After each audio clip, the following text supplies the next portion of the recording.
America के जदीद MQ-9 drones मक्खियों की तरह गिरने लगे। ईरान ने अब तक 32 MQ-9 ड्रोन्स मार गिराए। ये MQ-9 ड्रोन्स कैसे मार गिराए गए, इस बारे में आमिर रज़ा से बात करते हैं। आमिर भाई, मैंने तो ये कह दिया कि मक्खियों की तरह गिरने लगे, 32 MQ-9 ड्रोन्स अब तक मारे जा चुके हैं, ये सब कैसे हो रहा है? देखिए, पहली बात तो ये है कि आपने बिल्कुल सही कहा, मक्खियों की तरह मारे जा रहे हैं और ये मारे जाएंगे। अगर बार बार आएंगे तो मार दिया जाएगा। और उसकी वजह यह है कि इसकी स्टेल्थ टेक्नोलॉजी ब्रेक की थी। 30 की खबर तो मैंने 2 दिन पहले दी थी और उसके बाद एल्सेविया में 31वां गिरा और आज जो है 32वां। आपने बिल्कुल सही वो किया उसका तजिया। देखिए, जो ABC न्यूज़ है अमेरिका का, उसने एक दिफाई तजियाकार जो कि साबिक फ़ौजी भी थे, उसको बुलाया था और उसने कहा ये हमारा बहुत बड़ा नुकसान है। ये समझ नहीं आती है कि मिलियंस ऑफ डॉलर्स का ये ड्रोन जो है, जिसको हमने ये कहकर बनाया था कि इसका मुकाबला चीन और रशिया भी टेक्नोलॉजी में नहीं कर सकेंगे, उसका मुकाबला ना सिर्फ ईरान कर रहा है बल्कि उसको मक्खियों की तरह, ये उनके अल्फाज हैं कि मक्खियों की तरह गिराया जा रहा है। और जैसे मक्खी को ऐसे करके मारा जाता है, वैसे ही जब भी ड्रोन सामने आता है इसको मार दिया जाता है। हर आने वाले दिन के साथ आपको MQ-9 कभी आपने हरमज़ में गिरता हुआ नज़र आता है, कभी आपको ईरान के जनूब में गिरता हुआ नज़र आता है, कभी आपको ईरान के वस्त में यानी बो शहर के ऊपर जो है गिरता हुआ नज़र आता है। तो इसको तबाह करने की मेरा ख्याल है प्रैक्टिस पासदारानी इनकलाब को अच्छी सी हो गई है। और इस ड्रोन का जो कि एक जहाज़ है, इसको मैं बार बार ड्रोन कहता हूँ तो लोगों के जहन में शायद वो 4 पंखों वाला ड्रोन आता होगा। प्रॉपर एक जहाज़ है, इतना बड़ा है कि इसे आप जहाज़ ही कहेंगे, बगैर पायलट के जहाज़ है। पायलट के जहाज़ है, इसमें कोई शक नहीं है क्योंकि इसकी बैली के अंदर हेल फायर जैसे बॉम्ब्स जो हैं वो लगे हैं। फिर इस पर एयर टू सरफेस मिज़ाइल जो हैं वो मौजूद हैं। फिर एयर टू एयर मिज़ाइल जो हैं, यानी अगर इसका जहाज़ किसी के साथ सामना हो जाएगा तो ये उसका भी मुकाबला करेगा। ये डॉग फाइट भी कर सकता है। और इसकी सारी टेक्नोलॉजी जो है वो भी सैटेलाइट बेसिस है, लेकिन इसका स्टेल्थ टेक्नोलॉजी जो है इस पर बड़ा फ़ख्र है इसलिए क्योंकि ये F-35 से रिलेटेड स्टेल्थ टेक्नोलॉजी है जिसको इस्तेमाल किया जाता है। और इसका अभी तक के ईरान ने 2 कमांड एंड कंट्रोल सेंटर तबाह किए हैं। एक इसका कमांड एंड कंट्रोल सेंटर जो तबाह किया गया था वो बहरीन में किया गया था। दूसरा इसका कमांड एंड कंट्रोल सेंटर जो था वो तो कुवैत में किया गया था। यानी 2 इसके HQ-9 के 2 जो हैं HQ-9 कह रहा MQ-9 के सॉरी MQ-9 के 2 जो हैं कमांड एंड कंट्रोल सेंटर जो हैं अभी तक तबाह कर चुके हैं। और अब जब भी ये जहाज़ जो है ये हमला के लिए आता है इसको तबाह कर लिया जाता है। तो मेरा ख्याल है आने वाले दिनों में अमेरिका को बहुत एहतियात के साथ अपने ये मिलियंस ऑफ डॉलर्स का जो है जहाज़ उसको भेजने से पहले कई मरतबा सोचना पड़ेगा कि ये ईरान की रेंज में आ गया है। ईरान का जो रेंज में क्या आ गया आमिर भाई, जब उसने इसकी स्टेल्थ टेक्नोलॉजी पढ़ ली, इसने ब्रेक कर ली, हाँ, पढ़ ली, इसकी स्टेल्थ टेक्नोलॉजी ब्रेक कर ली, इसकी खसूसियात पढ़ ली, तो उसे अब अंदाज़ा हो गया कि भाई ये कैसे आता है, कहाँ से आता है, इसकी स्टेल्थ टेक्नोलॉजी क्या है।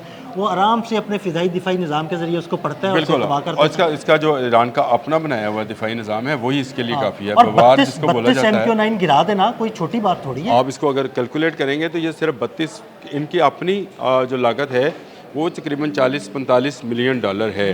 लेकिन इसके अंदर जो इक्विपमेंट है वो उसकी लागत अभी नहीं बताई जाती। देखें, उसमें जो मिज़ाइल्स हैं, बॉम्ब्स हैं, मेरे पास उसकी मालूमात नहीं है कि एक एक मिज़ाइल, एक एक हेलफायर बॉम्ब जो है वो कितने में अमेरिका बनाता है। उसके जो कैमराज हैं, सिर्फ ड्रोन है, सिर्फ ड्रोन की कीमत 30 से 40 बिलियन डॉलर, 40 से 45 मिलियन डॉलर है, 40 से भी ऊपर, 40 से 45 मिलियन डॉलर है। और ये सिर्फ ड्रोन की कीमत है। इसके कैमरों की, इसके अंदर जो मिज़ाइल्स और बॉम्ब्स हैं उनकी कीमत का अंदाज़ा भी लगाएं तो हर आने वाले दिन के साथ आपको ये गिरता हुआ नज़र आ रहा है। तो इसका मतलब ये है कि ईरानियों ने अपना एयर डिफेंस सिस्टम जो है उसको पूरी तरह से एक्टिव कर दिया है। ये पहले इस जंग में 7 जुलाई से जो दूसरा मरहला शुरू हुआ था, 28 फरवरी की और 40 रोज़ा जंग, दूसरा मरहला ये 7 जुलाई से शुरू हुआ था। आज के दिन तक मेरा ख्याल है कि ईरान की तरफ से इतने ड्रोन्स का गिराया जाना ये अमेरिका के लिए लम्हा फ़िक्रिया है। ये ज़रूर है कि ये एयर स्ट्राइक्स कर रहे हैं, सिविलियंस इलाके पे कर रहे हैं, रात के वक्त में करते हैं और इनके जहाज़ बहुत बुलंदी से जो हैं लोगों पर बॉम्ब्स गिरा रहे हैं। बहुत सारे लोग ये जानना भी चाहते हैं कि ईरान में कितना नुकसान हुआ। तो उसमें कुछ ईरानी हिकमत है, कुछ हमारी हिकमत भी है कि हम भी इसलिए उसको उस तरह से बयान नहीं करते हैं ताकि ये तो दुश्मन की पॉलिसी है कि वो ज़्यादा से ज़्यादा नुकसान शो करे और अपना कम से कम नुकसान शो करे। लेकिन आप एक बात जहन में रखिए, ईरान की पूरी एयर फोर्स इस वक्त महफूज है। बिल्कुल ऐसे ईरान के ड्रोन्स जो हैं वो 13 ममालिक के ख़िलाफ़ जो हैं कार्रवाइयाँ कर रहे हैं। आमिर भाई, जिस तरह वो ईरान पर हमला करते हैं, सिविलियन इंफ्रास्ट्रक्चर को निशाना बनाते हैं, उसके जवाब में ईरान मुंह तोड़ जवाब देता है और बड़ी जगहों पर उसने उनकी बेसिस उड़ाई हैं। ताबड़तोड़ जवाब देता है। और अब मैं आपको एक बात और बता दूं, आने वाले दिनों में आप अमरीकी बहरी जहाज़ों पर भी हमला देख रहे हैं और इसकी उन्होंने तनबीह जारी भी कर दी है। बिल्कुल ऐसे ही। और ये हो नहीं सकता कि आप पासदारान इनकलाब को या ईरान के लोगों को इतना प्रेस करें कि वो पलट कर जो जवाब दें वो इतना खौफनाक और ख़तरनाक हो कि पूरी दुनिया से नहीं संभलेगा। ये मैं आपको बात हकीकत बता रहा हूँ। ईरान को ख़त्े की सुपर पावर मानने बगैर ना मिडिल ईस्ट अब चल सकेगा, ना आपने हमज़ उस तरह से खुल सकेगी, ना बाब मंदब का कंट्रोल जो है वो किसी के पास रहेगा और ना ही अमेरिका अपनी जान बचा कर जा पाएगा।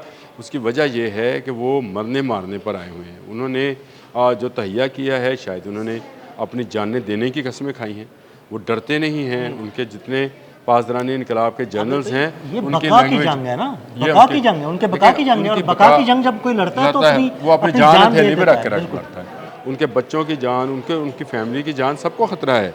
ईरान में रहने वाले तमाम लोगों को ख़तरा है। हमें ये है कि हम उसको उतनी ही खबर जारी करते हैं जितनी खबर पासदारान इनकलाब खुद जारी करें। इसमें ज़्यादा टो में इसलिए नहीं जाना चाहते कि इसमें उनकी कोई हिकमत है। इस वक्त वो जंग के हालात में है।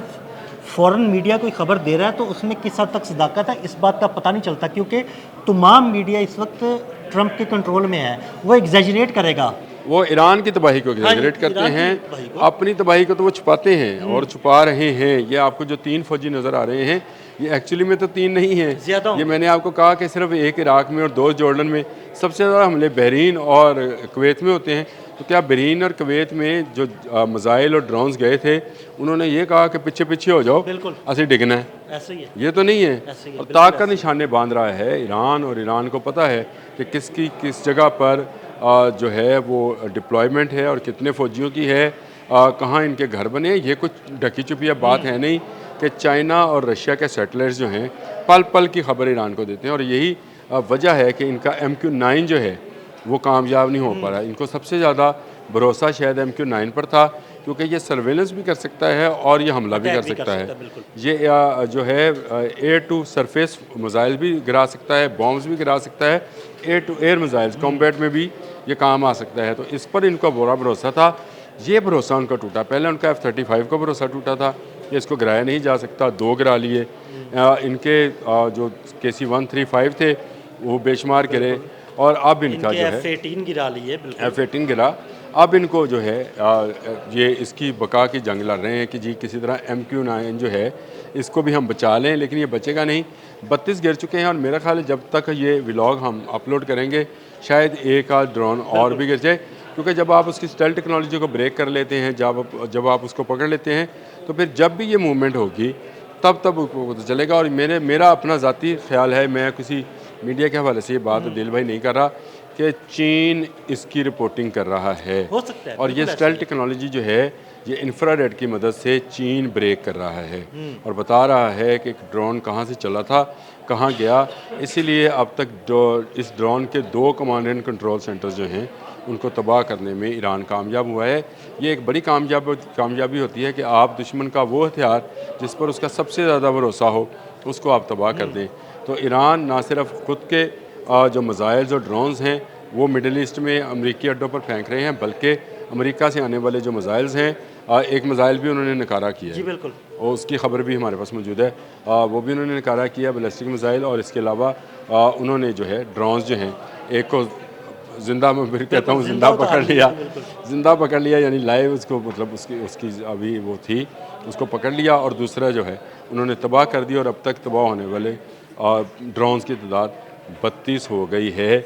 ये अब तक का अमेरिका का सबसे बड़ा नुकसान। बहुत शुक्रिया आमिर भाई। आमिर भाई ने अमेरिका के इस नुकसान के बारे में आपको बड़ी तफसील के साथ बताया। मज़ीद अपडेट्स के लिए मैं फॉलो करते रहें।